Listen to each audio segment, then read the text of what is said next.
tayo mga tropa, samahan nyo kami sa supermarket ngayong araw.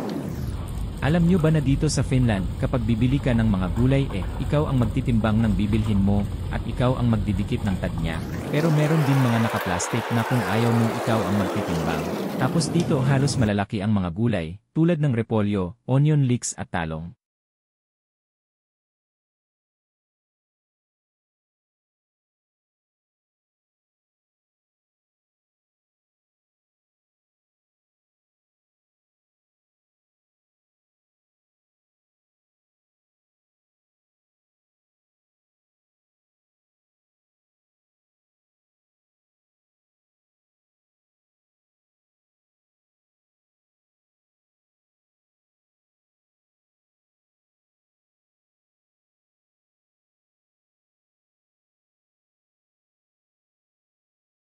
Sa bread section naman marami kang pwede pamilian, pero para sa akin, halos lahat ng tinapay dito matabang unless na lang kung i-fillings sa loob.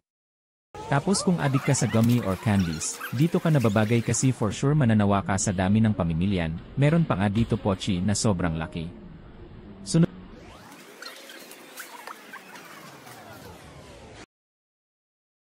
naman sa mga mahilig sa sausage dyan, ito for sure mapapalunok ka na lang dahil sa laki nito.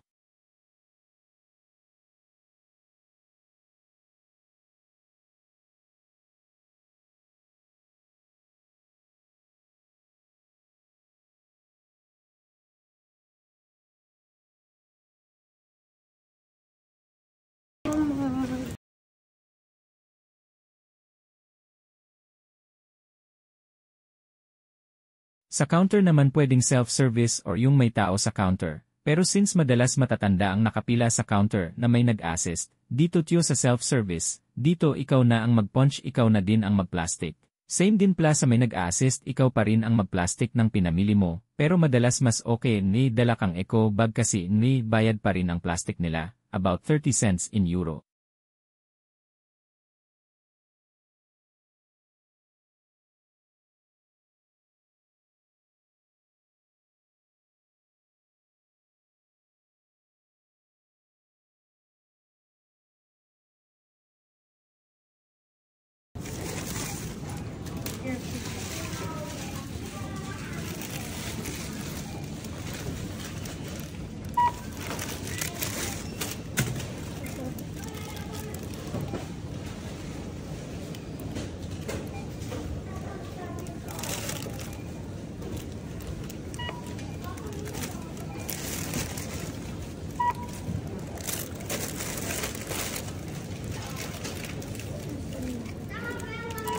Tapos ang pagbabayad naman sa self-service ay need mo lang itap ng card mo, pero kung cash dala mo doon ka sa may nag-assist.